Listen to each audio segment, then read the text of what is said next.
안녕하세요. 저는 마이데이터 서비스 알다의 MSA 적용기 발표를 담당하게 된 티밍크의 장상규라고 합니다. 일단 오늘 발표에 들어가기 앞서 오늘의 주제인 마이데이터 업체들의 시스템 구축을 어떻게 해야 되느냐라는 주제를 가지고 사전에 많은 고민을 했었는데요. 생각해보면 시스템을 구축한다는 게 뭔가 획일적으로 된다거나 그런 것보다는 각 업체가 가지고 있는 현재의 상황, 그리고 시스템의 비즈니스 모델, 이 모든 것들이 총체적으로 반영이 돼야지 사실은 정확한 시스템 아키텍처가 나오고 거기에 맞는 구축 방향이 나올 거라고 판단을 해서 제가 실제적으로 작년에 와서 마이데이터를 대응하면서 알다를 고도화시켰던 그 과정을 발표하는 게 좋을 것 같다. 그래서 주제를 이렇게 정하게 되었습니다. 방금 전에 말씀드린 대로 저는 지금 현재 티밍크의 CTO를 담당하고 있는 장상규라고 합니다. 전체 목차는 이렇게 정의를 했는데요. 저희가 어쨌든 작년에 MSA 적용 전에 기술적인 부채나 그 다음에 마이데이터를 대응해야 되는 알다의 상황, 그런 것들에 대해서 전반적인 설명을 드리고 왜 우리가 MSA를 갔어야만 하느냐에 대한 이유와 당위성에 대한 설명을 드릴 예정입니다. 그리고 실제적으로 저희가 MSA를 어떻게 적용을 했고 적용 후에 알다는 어떻게 바뀌었는지, 그리고 아마 많은 마이데이터 사업자분들이 시스템을 어떻게 구축해야 될 것인가에 대한 고민을 많이 하고 계실 텐데, 제가 알다 시스템을 MSA로 바꾸면서 생각한 왜 마이데이터 업체들이 MSA로 시스템을 구축해야 되느냐에 대한 그런 개략적인 이유를 설명드리도록 하겠습니다.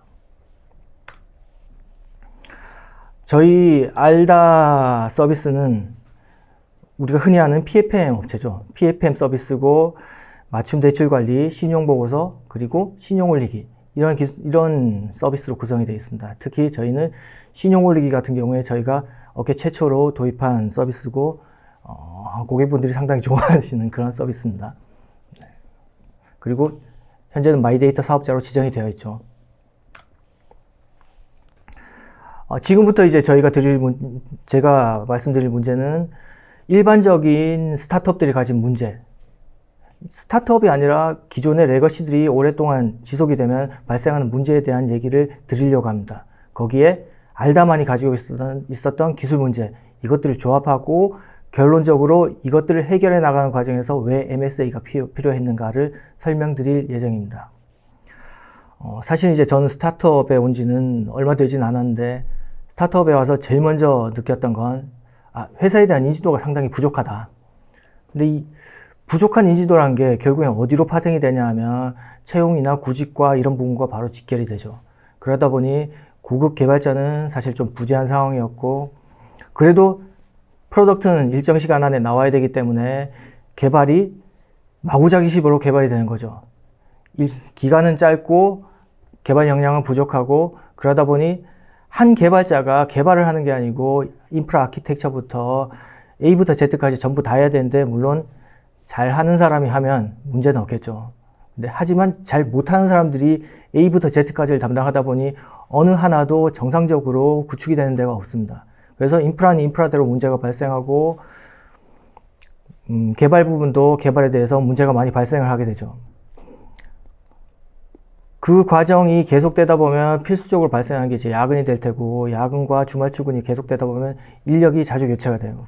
그렇다고 하는 건 초반에 이 비즈니스에 대한 제대로 된 설계도 못한 상태에서 개발은 빠르게 진행이 되고, 빠르게 진행되면서 남겨진 기술 부채들은 인력 교체로 인해서 더욱더 심해지고, 그러다 보니 전체적으로 남은 거는 잘 돌아가지 않는 소스만 남아있는 형태가 되어 있었습니다.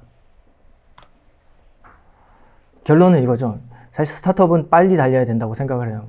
프로덕트도 빨리 만들고 빨리 배포해서 시장의 상황을 보고 고객의 피드백을 보고 그 다음 넥스트를 보고 이렇게 빠르게 해야 되는데, 실제적으로는 그렇게 되지 않고 뒤에서 뭔가 땡기는 기분, 그 땡기는 건 결국엔 기술 부채가 되겠죠. 이건 농담입니다만 어쨌든 저기 있는 저 사람 같이 저희는 기술 부채에 많이 시달려가지고 몸에 근육이 생기긴 한 것 같아요. 알다라고 특별히 조금 다르진 않았던 것 같아요. 좀 기술 부채가 좀 심각한 상황이었고 그에 대한 해결책은 거의 없는 상태에서 이제 마이데이터라는 거대한 어떻게 보면 벽에 가까운 문제였죠. 마이데이터까지 들어오다 보니까 CTO인 제 입장에서는 많은 고민을 좀 했어야 되는 상황이었습니다. 알다 서비스에 대한 특징을 잠깐 소개를 해드릴 텐데요. 왜 이걸 소개시켜 드리냐면 이 각각의 모듈들이 가진 특징과 다시 말씀드리면 이제 알다가 가진 서비스들의 특징, 이게 왜 아키텍처가 어떻게 연결이 되느냐에 대한 설명을 드려야 되기 때문에 잠깐 소개를 드리도록 하겠습니다. 알다는 맞춤 대출 관리, 그리고 신용 올리기, 그리고 1:1 신용 보고서, 자산 소비 내역 제고, 이렇게 크게 4가지 서비스로 되어 있습니다. 여기 나오지 않는 것 중에 이제 상품몰도 있고 다른 부분도 있는데 어쨌든 이 4가지만 가지고 말씀을 드리면 이 4가지는 비즈니스 로직적으로 봤을 때는 상당히 연관성이 있죠. 신용 올리기 결과와 신용 보고서 결과와 신용 올리기 결과가 대출과 직결이 된다든지 하는 이런 내용들이 있기 때문에 비즈니스 관점에서는 상당히 일련의 흐름을 가지고 있지만 잘 생각해보면 이 서비스들은 독립된 모듈이죠. 결국은 서비스들 간에는 아무런 연관성이 없습니다. 이런 서비스가 굳이 하나의 모듈 안에서 돌아야 되느냐? 처음엔 이 질문을 제가 제일 먼저 던졌던 것 같아요. 그리고 이 질문 이면에 이 내부적으로 돌아가고 있는 걸 보면 알다입이 구동됐을 때 스크래핑 모듈이 구현이 되고 스크래핑을 통해서 조회된 데이터들이 가공되고 파싱되는 이런 내부적인 특징적인 기술들을 가지고 있었죠.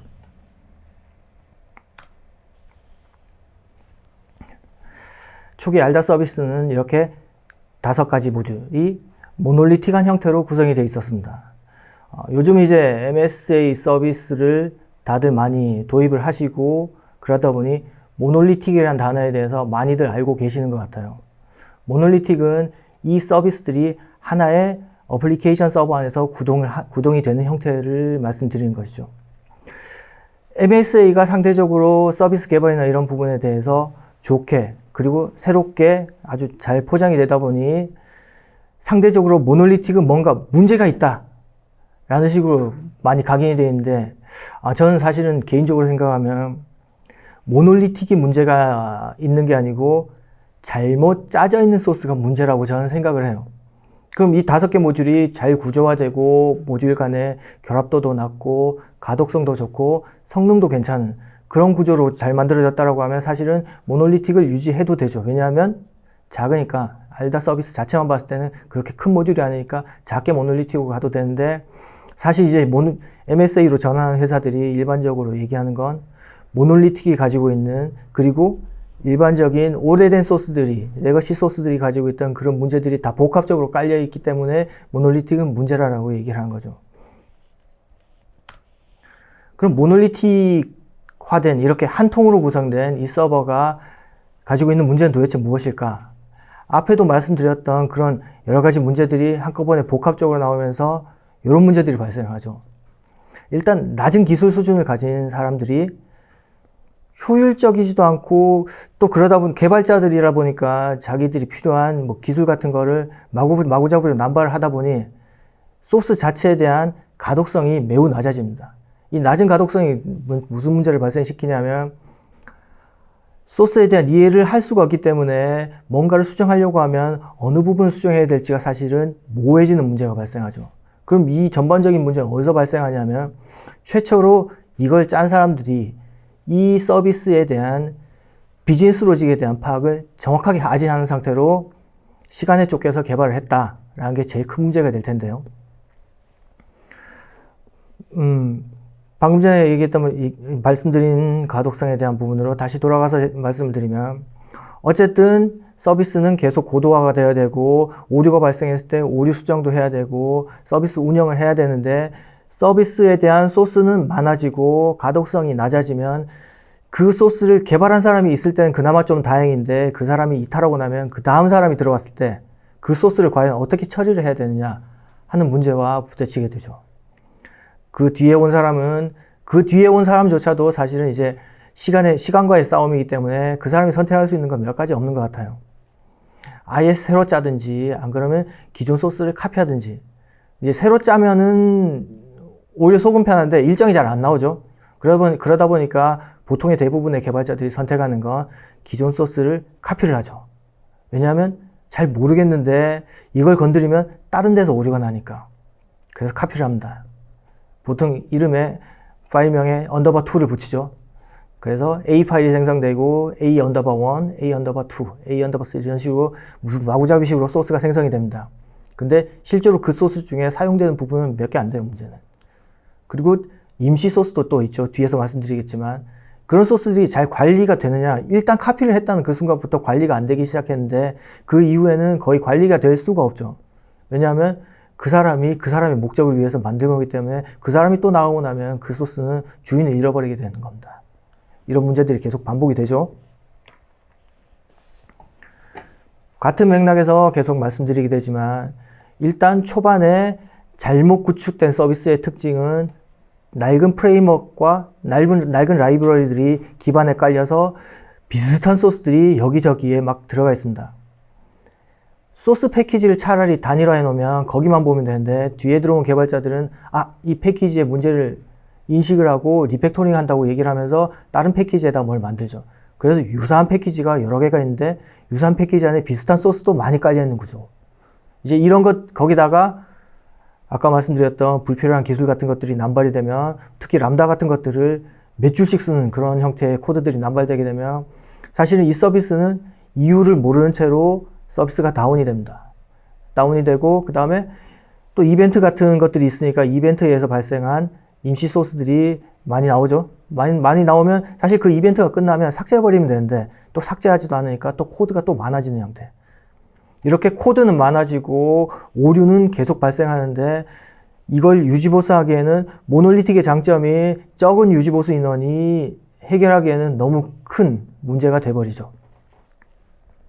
결론적으로는 안정적인 서비스 제공은 상당히 어려운데 그렇다고 해서 소스의 양이 많지는 않아요. 필요한 기능은 또 없고 이런 문제들이 사실 알다에 있었습니다.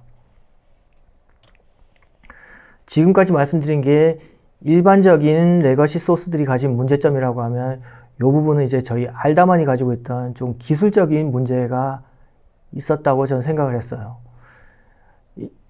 일반적으로 우리가 PFM 관련된 그러니까 스크래핑을 하고 스크래핑의 결과를 보여주는 모듈들의 특징은 거의 비슷할 거라고 생각합니다. 스크래핑 모듈이 각 금융사나 필요한 카드사에서 정보를 스크래핑 한 다음에 결과를 받아서 서버에 저장하고 그 정보를 파싱을 하고 다시 파싱한 거를 자산 소비 내역에 이렇게 보여주는 형태로 이렇게 구성이 될 텐데요. 문제는 이게 순차적으로 될 필요가 있느냐라는 생각을 했죠. 그러니까 스크래핑은 스크래핑이고 결과 저장이고 파싱 이런 건 사실 순차적인 것보다는 비동기로 처리돼도 돼야 되는데 이것들이 순차적으로 처리되면서 이 일련의 과정 중에 뭔가 문제가 발생하면 전체 모듈이 그냥 오류 처리가 되는 그런 문제가 있었어요. 그리고 이 모듈들만 떼놓고 봤을 때는 상당히 관련성이 거의 없는데 관련성이 없는 모듈들이 서로 간에 블로킹으로 작용하면서 시스템에 팬딩이 많이 나는 현상이 발생을 했죠. 그리고 이 데이터들이 가운데 중앙 집중화된 데이터베이스 안에 저장이 되면서 데이터베이스의 성능이 많이 저하되고 이 데이터베이스의 성능이 저하된다는 건 결국엔 전체 서비스에 영향을 끼치게 되는 그래서 스크래핑 과정에서 뭔가의 팬딩이 발생하면 전체 서비스가 중단이 되는 그런 현상들이 상당히 많이 있었습니다. 이제 결론적인 얘기는 거의 앞에 했던 얘기들과 중복이 되는데 이런 거죠. 오류가 자주 발생을 해요. 근데 발생하고 바로 조치하면 되는데 원인을 파악하기 되게 어렵죠. 소스가 어려우니까. 그리고 스크래핑이라는 모듈 자체의 가장 큰 문제라고 표현하기보다는 특징이라고 얘기해야 되나? 스크래핑을 하기 때문에 웹사이트에 있는 데이터를 긁어서 크롤링하는 거기 때문에 데이터가 언제든지 변할 수 있는 상황이 발생하는데 거기에 대한 대응이 되게 어려웠다. 그러니까 이런 거에 대한 대응을 하고 시스템을 설계를 했어야 되는데 그런 게 전혀 대응이 되어 있지 않았다. 그리고 요즘은 물론 전문적인 QA가 들어가서 단위 테스트나 통합 테스트를 진행하지만 개발자 선에서 테스트 자동화의 툴에 의한 단위 테스트가 진행이 될 텐데 이 소스가 너무 많고 사용하는지 사용하지 않는지에 대한 그런 여부도 판단하기 어렵기 때문에 단위 테스트는 거의 불가능했다. 그러니까 테스트 커버리지가 거의 제로라는 거죠. 나가서 오류가 나서야 이제 오류가 났구나 아는 수준이 되었던 거고, 이 하나의 시스템으로 구성이 되어 있고 이게 노후화되어 있었기 때문에 기술 스택은 절대 변경할 수가 없었습니다. 라이브러리 하나를 교체하면 그 교체에 대한 파장이 여러 군데서 발생하니까. 그리고 이 모든 것들이 결론적으로 제가 말씀드리고 싶은 건 개발 생산성의 저하를 많이 유발을 시켰죠. 아마 비개발 조직에서도 상당히 힘들었을 것 같아요. 뭔가를 하고 싶어도 개발해서 못한다는 얘기. 그리고 사실 개발자들의 용어는 비개발 조직에서는 이해하기는 어렵죠. 아마 그런 상황들이 이전에 많이 있었고 제가 있었을 때도 거의 해결되지 않은 상황으로 있었습니다. 그럼 이제 마이크로 서비스 아키텍처에 대해서 제가 설명을 드릴 텐데요.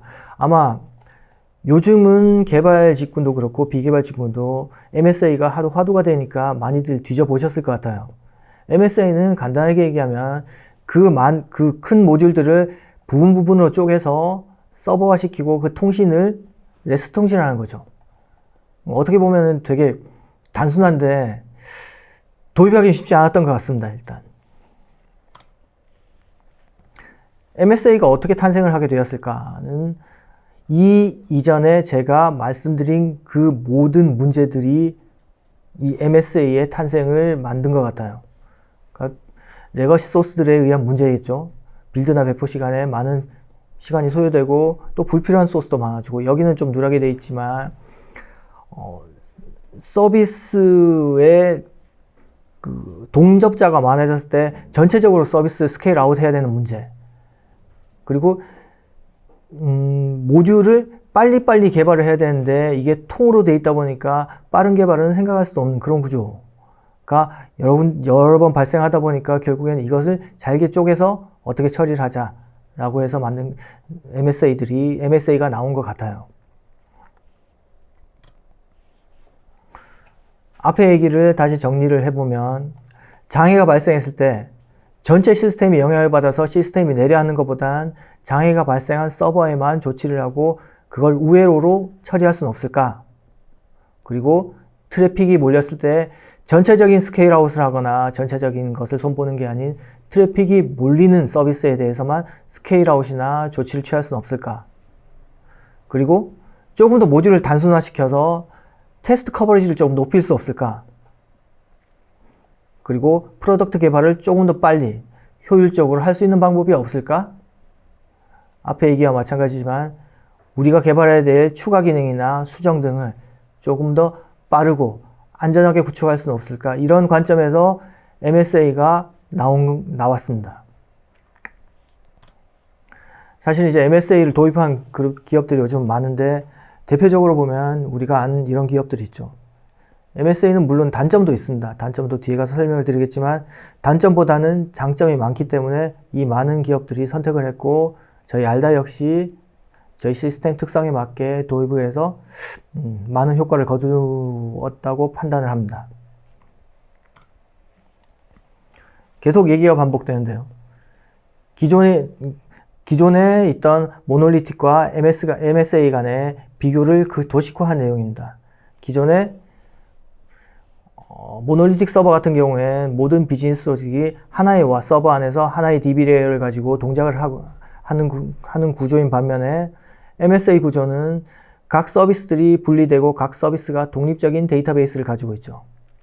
사실 저는 이제 모놀리틱 서비스를 많이 운영을 해봤는데 모놀리틱 서비스의 시스템 운영상으로 봤을 때 가장 큰 안 좋은 점은 데이터베이스가 하나라는 부분이 되게 크리티컬했던 것 같아요. 그러니까 커머스에서 이벤트를 한다든지, 특히 요즘 많이 하는 타임세일 같은 걸 하면 어플리케이션 서버도 물론 상당히 좀 부하를 많이 받지만 어플리케이션 서버를 스케일 아웃해도 결국엔 DB 레이어에서 가지고 있는 커넥션 개수라든지 이런 부분들에 제약이 걸리면서 처리가 펜딩이 돼서 결국에는 스레드 헬이 빠지는 그런 경우들을 많이 봤습니다.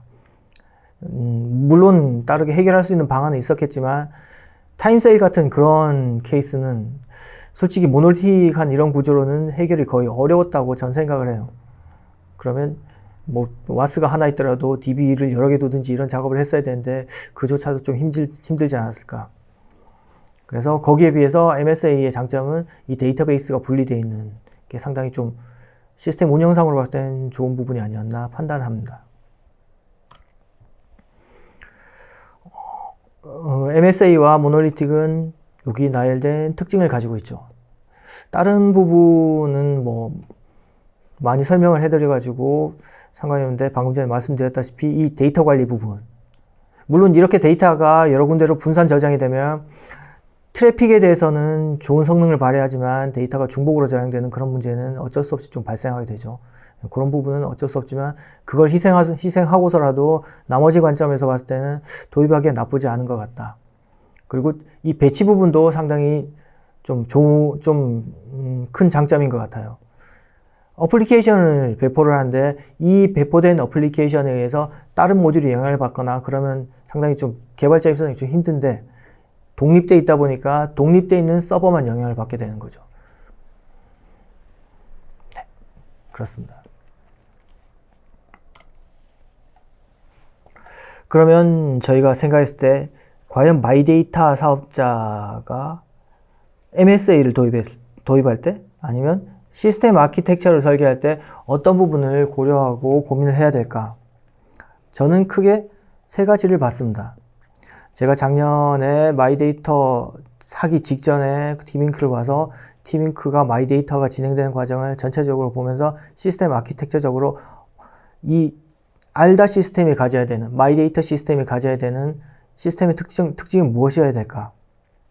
이미 레거시 시스템은 있고 우리는 그걸 리뉴얼 하는데 그 과정에서 마이데이터는 어떻게 대응해야 될까를 고민해 봤을 때 첫 번째는 스크래핑 모듈이 걷어내진다는 거에 포커스를 많이 맞췄죠.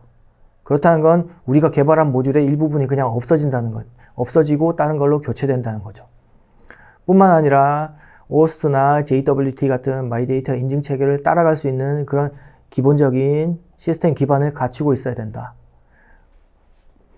그리고 이제 마이데이터로 인해서 발생하는 수많은 데이터들을 우리가 통계, 분석에 잘 활용할 수 있고 그걸로 비즈니스에 바로 녹일 수 있는 그런 유연한 시스템, 그리고 빠른 시스템을 만들어야 된다. 이 세 가지가 사실은 시스템 구성에 제일 큰 영향을 끼쳤던 것 같아요.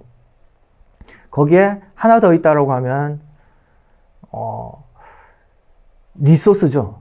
그러니까 사실은 리소스가 많으면 어떤 식으로 해도 되는데 저희는 상대적으로 많이 적은 리소스로 이 작업을 진행했던 것 같아요. 그러니까 이 리소스라는 건 시간일 수도 있고 인적 리소스일 수도 있는데 인적 리소스의 부족이 결국엔 시간의 부족으로도 연결이 되니까 결국 한마디로 얘기하면 인적 리소스가 상당히 부족했다. 이런 상황에서 기존 프로덕트를 고도화하고 그 다음에 리팩토링을 하면서 마이데이터까지 대응해야 되는 우리는 기존에 새로 만들어진 시스템은 마이데이터를 대응하기 위해서 최소한의 수정 범위를 가지고 마이데이터에 대응할 수 있어야 된다.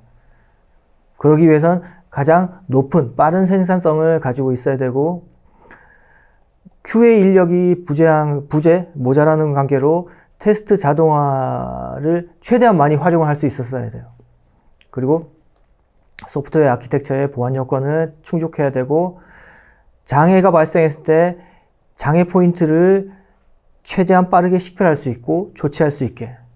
그 다음에 트래픽이 몰렸을 때 탄력적으로 트래픽 제어를 할 수 있어야 되는 이런 몇 가지 사항을 필수적으로 고려를 해야 됐기 때문에 저희가 마이데이터의 MSA를 도입을 하게 되었습니다. 이제 방금 전에 말씀드렸다시피 현실적인 문제, 이상과 현실은 사실은 다른 문제이기 때문에 알다가 가지고 있던 모르겠습니다. 저는 다른 핀테크나 마이데이터를 준비하시는 분들은 어떤 상황인지는 잘 모르겠는데 지금은 사실은 개발자들을 구하기도 상당히 어렵고 그걸로 인해서 파생된 결국 인력난이 상당히 심각하다고 봐요, 저는. 그런 과정에서 마이데이터를 대응한다는 건 사실 쉽지 않기 때문에 현실적인 문제를 같이 고민을 하게 되었고요. 저희는 새로 서비스를 오픈한 게 아니기 때문에 기존에 있던 알다라는 프로덕트를 계속 고도화를 해들어갔어야 되죠. 모노리틱으로 된 걸 고도화를 해들어야 되고 동시에 MSA로 전환도 했어야 됩니다. 그렇다고 해가지고 고도화 인력과 MSA 인력이 분리될 수는 없었어요. 한 사람이 두 가지를 같이 해야 되는 그런 문제가 있었죠. 프로덕트가 고도화되면서 장애가 발생하면 당연히 고객은 서비스에 불편함을 느낄 테고, 그렇다고 하면 저희 알다 서비스에 대한 전체적인 평가가 안 좋아질 거기 때문에 당연히 서비스에 대한 장애 포인트는 최소화돼야 되고 안정적으로 서비스 운영하는 건 반드시 필요한 상황이었습니다. 그리고 기존에 이제 MSA로 넘어가면서 기존에 있던 데이터들을 어떻게 처리할 것인가에 대한 처리 방안도 분명히 좀 필요했었고, 거기에 결정적으로 이제 마이데이터의 물적 요건을 어떻게 대응을 할 것인가, 이 5가지 현실적인 문제를 저희는 옆에 있는 방법으로 해결했습니다. MSA를 전환한다고 프로젝트를 하나 띄워서 단독으로 진행하기에는 저희 여건상 맞질 않으니까 기존의 프로덕트를 고도화하면서 그 서비스를 MSA로 분리하는 전략을 취했습니다. 그러니까 신용올리기가 고도화되면 신용올리기에 대한 서비스를 MSI 서버로 따로 분리를 하고 기존 레거시 앤 서비스를 제거하는 형태. 그리고 데이터 마이그레이션이 과연 진짜 필요할까에 대한 고민을 많이 했던 것 같아요. 진짜 필요한 데이터만 마이그레이션하고 필요 없는 데이터는 버리는 전략을 취했습니다. 사실 MSA로 가면 그 어플리케이션 서버들이 동일한 랭귀지와 동일한 기술 스택을 가질 필요는 없죠. 어디선 파이썬으로 구축해도 되고, 어디선 단넷으로 구축해도 되고, 어디선 자바로 구축해도 되는데, 저희는 저희 리소스 안에서 해결해야 됐기 때문에 랭귀지나 기술 스택은 통일을 했습니다. 자바와 스프링부트로 통일을 하고, 개발자들이 그 소스를 봤을 때 어플리케이션 서버들에 있는 소스의 구조를 파악하느라 러닝 커브가 들어가는 부분은 최대한 줄였죠. MSA를 만들 때 전부 다 만들어서 오픈한 것보다 할 수 있는 것부터 하나씩 적용을 하고 점진적으로 고도화하는 전략을 취했습니다. 그래서 이제 제가 작년에 처음 와서 만든 목표 시스템 구성도입니다. 왼쪽에 저희가 가지고 있던 시스템이 있고, 그 다음에 내부의 시스템은 이런 형태로 익스터널 게이트웨이와 인터널 게이트웨이, 그리고 서비스 인스턴스와 로드 밸런서를 투입하는 형태로 처음에 생각을 했습니다. 여기서 제가 제일 고민을 했던 건 이 게이트웨이를 도입하는 부분이었어요. 어쨌든 기존 레거시에 있는 걸 하나씩 떼서 뭔가를 하려고 하면 중간에 인입점이 하나가 있어야 되는데, 그 부분은 아무래도 게이트웨이가 돼야 되지 않을까라고 판단해서 게이트웨이를 도입했고, 스프링 유레카 같은 경우엔 저희가 로드 밸런서로, 현재는 헬스 체크하고 로드 밸런서로 사용을 하고 있는데, 처음엔 도입 계획이 없었다가 아무래도 서버 대수가 많아지니까 헬스 체크나 이런 부분에 대한 UI가 필요해서 저희가 도입을 했습니다. 그리고 아까 말씀드렸다시피 동기 처리화되어 있는 서비스들을 비동기 처리하기 위해서 RabbitMQ를 도입을 했고, RabbitMQ를 통해서 스크리핑에 대한 일련 서비스뿐만 아니라 푸시 발송이라든지 SMS와 같은 외부 DM 발송을 비동기로 처리할 수 있는 그런 인프라를 설계를 했습니다. 그리고 제휴사들이 많기 때문에 저희 제휴사는 아웃바운드 게이트웨이를 도입을 했고요. 아마 마이데이터 사업의 인증 표준은 OAuth2와 JWT 토큰으로 제가 알고 있습니다. 그래서 내부에서 JWT 토큰을 인증하고 그런 부분은 단독으로 처리할 수 있게 서티피케이션 서버를 따로 만드는 그런 구조를 도입해야겠다라고 생각을 했었죠.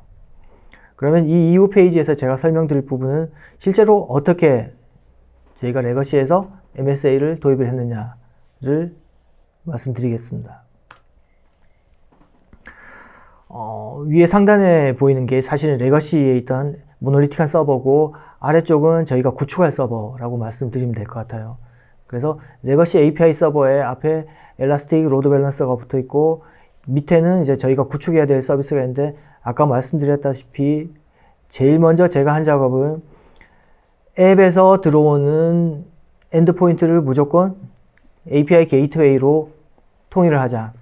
그래서 앱에서 기존에 레거시 ELB를 보던 걸 게이트웨이로 게이트웨이를 바라볼 수 있게 처리를 하고, 네, 게이트웨이로 받아볼 수 있게 처리를 했습니다.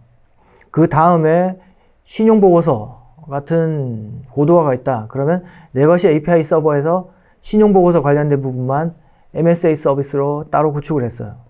따로 구축을 하고 가운데 있는 게이트웨이가 서비스가 오픈되는 경우에 URL을 레거시를 보지 않고 MSA 쪽 엘라스틱 로드 밸런서를 보게 처리를 했죠. 그러면 클라이언트 입장에서는 이 뒤쪽에 일어나는 일들에 대해서는 전혀 알 수가 없는데 내부에서는 조금씩 점진적으로 서버가 하나씩 이관이 되는 구조가 되는 거죠. 마찬가지입니다. 서비스가 이제 하나씩 늘어나다 보니 저희는 처음엔 신용 올리기 서비스만 분리를 하고 그 다음에 신용 보고서를 분리를 하고 자산 소비는 마지막에 분리를 했지만 그 다음에 상품몰 이런 것들을 하나씩 분리를 해 들어가기 시작했어요. 이제 분리를 하면서 기존 레거시에 있던 서비스들은 조금씩 내려가고 MSA 쪽에 인스턴스가 계속 늘어나다 보니 MSA 쪽에 있던 인스턴스들끼리 통신 규약을 만들기 위해서 인터널 게이트웨이를 집어넣습니다. 인터널 게이트웨이를 집어넣고 그 다음에 비동기 처리를 하기 위해서 점진적으로 MQ를 하나씩 도입을 했죠. 이게 순차적으로 작업을 할 수 있게 된 거는 사실 이 게이트웨이 덕분이라고 저는 판단을 해요. 게이트웨이가 없었으면 이걸 떼내서 작업하는데 상당히 혼선이 있었을 텐데 하나씩 이관할 수 있는 그런 모듈 시스템 아키텍처적인 특징을 가질 수 있지 않게 되었나. 이제 3단계로 저희가 작업한 건 이제 기존은 사실은 이제 JWT 토큰을 사용하지 않고 내부 자체적으로 사용하는 세션 키나 이런 부분을 사용했었는데 JWT 토큰을 사용하다 보니 이 토큰이 탈취되는 부분을 방지하기 위해서 익스터널 게이트웨이를 통과할 때 앱과 익스터널 게이트웨이가 가지고 있는 공통적인 암호화 모듈을 이용해서 토큰 발급에 대해서 유효성 체크를 한번 진행했습니다. 그래서 이 토큰이 절대 탈취되지 않게 조치를 했고, 그 다음에 아까도 말씀드렸다시피 이 서버 대수가 많아지다 보니까 이 서버들에 대한 헬스 체크를 물론 AWS에 있는 자원을 활용해도 되지만 저희 내부적으로 이걸 비용을 줄이면서 할 수 있는 방법이 없을까 라고 고민을 하다 보니 유레카를 도입하게 됐습니다. 유레카를 도입하게 되면서 사실 아키텍처가 좀 많이 기존에 생각했던 것보다 많이 변경되긴 했는데 어쨌든 서버의 안정성 체크라든지 이런 부분에서 많은 도움이 됐던 것 같아요. 그리고 어플리케이션 서버들이 올라오면서 유레카에 자동이 등록이 되기 때문에 어떻게 보면 개발이 상당히 좀 쉬워진 그렇게 됐던 것 같습니다. 이제 저희는 MSA로 다 전환을 했죠. 전환을 하고 나니까 기존에 있던 소스들은 거의 다 사라졌죠. 거의 다가 아니고 이제는 없어졌죠. 뭐 이건 여담입니다만 저는 이제 시스템을 많이 알다 말고 많은 시스템을 운영해 봤는데 기존의 알다 시스템은 소스 양으로만 봤을 때는 거의 회사의 기간 시스템 정도 되는 것 같았어요.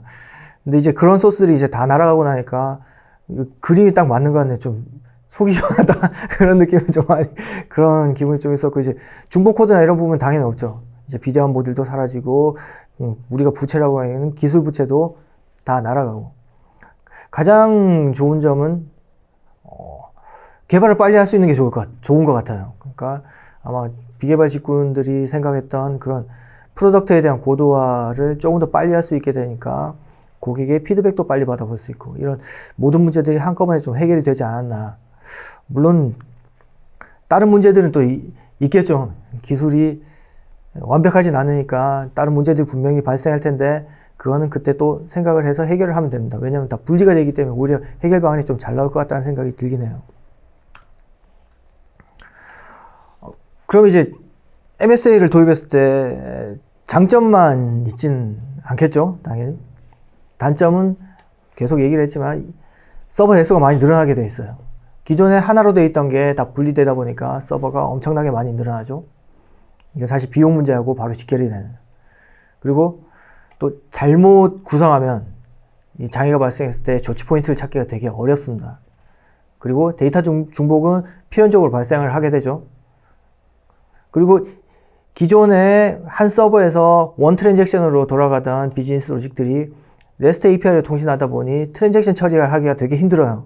그러니까 A 서버와 B 서버가 C 서버 이렇게 세 개가 한꺼번에 온라인 몰로 얘기를 하면 상품을 보고 주문하고 결제하고 이 부분이 하나로 돼 있어야지 원 트랜잭션으로 가는데 분리되다 보니 이 어느 시점에서 발생한 트랜잭션을 롤백 해줘야 되는 모듈들을 다 다시 구성을 해줘야 되는 거죠. 그래서 트랜잭션 처리하기가 상당히 좀 어렵다.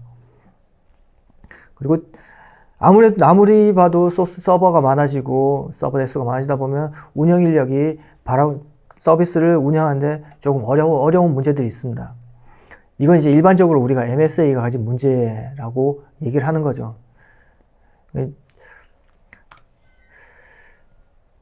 저희 알다 서비스는 계속 말씀드리지만 작아요, 서비스는 되게 작고 서비스 간의 모듈 독립성이 잘 확보되어 있기 때문에 앞에서 말씀드렸던 그런 MSA가 가진 문제점들을 거의 극복이라는 표현보다는 적용되지 않는 범위 밖에 있다고 저는 판단을 합니다.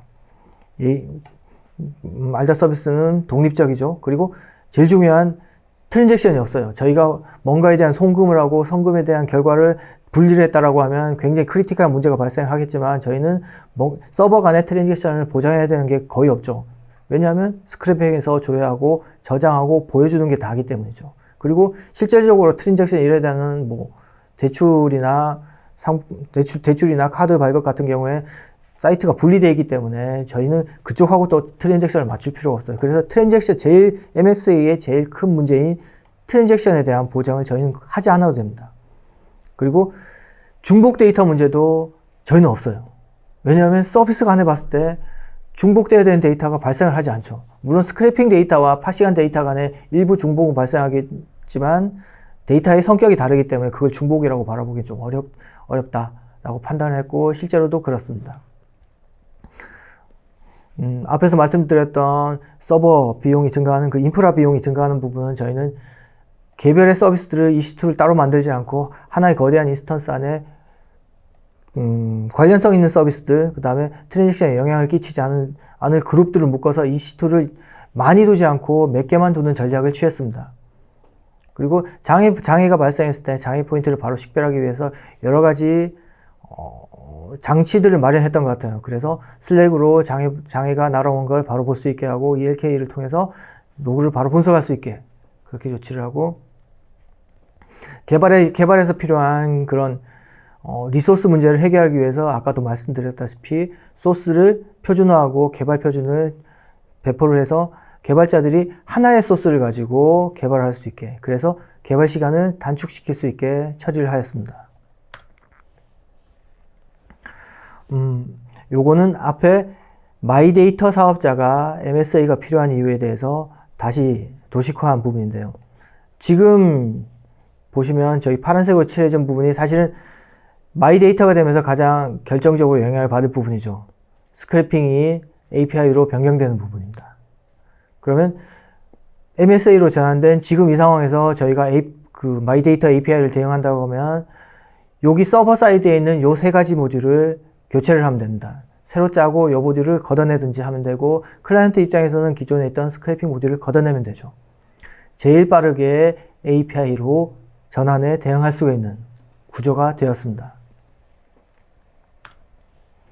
그리고 아무래도 스크래핑보다 수집할 수 있는 데이터가 많이 늘어났기 때문에 더 많은 데이터를 적재를 하고 파싱을 하고 가공을 하고 클라이언트한테 보여주는 이런 기능적인 부분들이 프로덕트 고도화적인 부분이 있을 텐데 MSA로 전환을 했기 때문에 저희 입장에서는 그냥 새로 추가를 해서 개발하면 되는 거죠.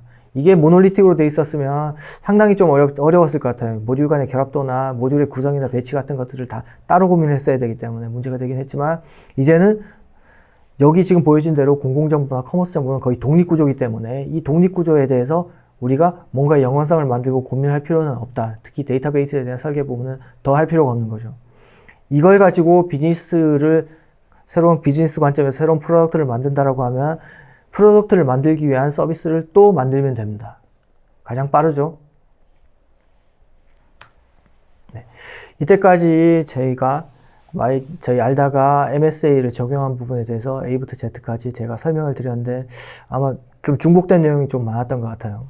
근데 하지만 중요한 부분은 마이데이터를 이미 하고 계시고 준비를 하고 계시고 또 앞으로 준비하실 분들은 서비스 아키텍처를 어떻게 구성을 해서 기존에 있던 소스를 최소한으로 수정을 하고 마이데이터에 대응할 수 있는지에 대한 고민을 하는데 아마 제가 설명드린 부분이 조금은 도움이 되지 않았을까라고 생각을 합니다. 아마 저희 같은 고민을 하고 계시는 스타트업들이 되게 많을 것 같아요. 큰 기업들은 뭐 큰 기업대로의 고민을 할 테고 저희 같은 기업들은 이런 고민들을 처음부터 다시 하게 될 텐데 모쪼록 제가 한 1년 가까이 아니죠 한 8, 9개월 동안 고민했던 이 내용들이 마이데이터 서비스를 도입하시는 여러 회사들에 좀 도움이 됐으면 좋겠다라는 거를 마지막으로 하고 발표를 마치도록 하겠습니다. 감사합니다.